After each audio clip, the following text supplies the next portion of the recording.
Let's bring in Tom Fitton. He's the president of Judicial Watch. Tom, a lot going on. We have a Supreme Court replacement going on. We have an election going on. We got deep state. We got Hunter Biden.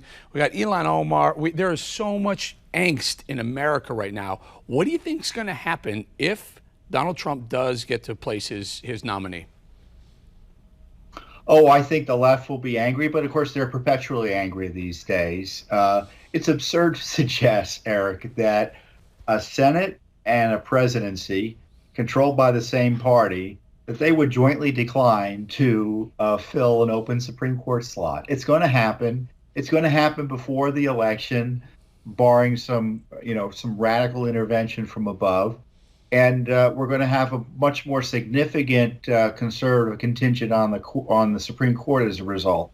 And so the people that put the Senate into power, the Republicans in control of the Senate, and the president into the presidency are going to be excited.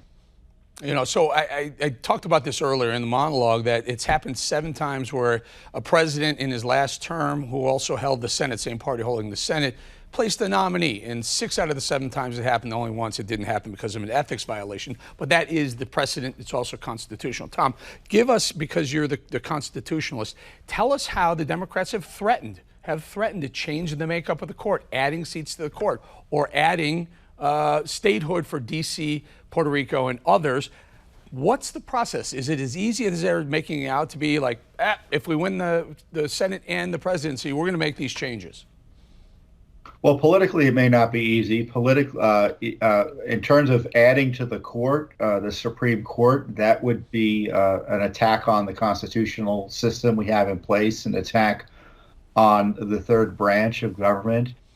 Turning the Supreme Court into the Democratic National Committee, I think, would be a big negative, because as folks like Joe Biden has pointed out, and others, look, what happens? The Democrats add seats that they fill, and that's followed by the Republicans. Can they do it, Tom? Can they do it, though? Constitutionally, can they do it?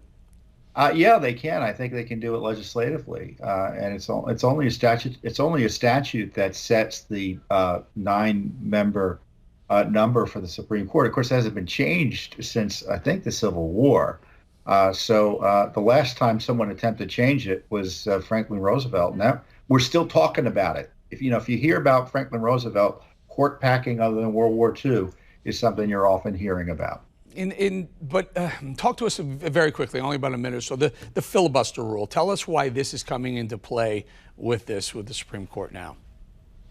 Well, there used to be the opportunity to filibuster Supreme Court nominees. Barack Obama filibustered Alito, for instance. And Harry Reid, in order to help Barack Obama, eliminated the filibuster rule for Supreme Court nominees, which helped people like Elena Kagan and Sonia Sotomayor to get on the court. Now they're regretting it. So what is the response from the left? Let's eliminate the filibuster for legislation as well. So that's their thinking, so that they can get the court packing scheme through if they win in the Senate and the House and get the presidency.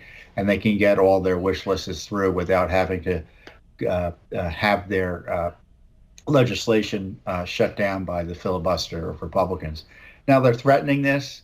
Whether it happens or not, I don't know, because there are some Democrats that want to keep the filibuster because they know that sometimes they're in the minority too, and they want to have that provision in place to protect their interests. And we're going to leave it there, but they must have a lot of confidence about the upcoming election to be talking about this right now, because after all, you still got to win the presidency and you still got to take the Senate, and they're down by 3 at least right now. Tom Fitton, Judicial Watch, thank you again for your time. You're welcome.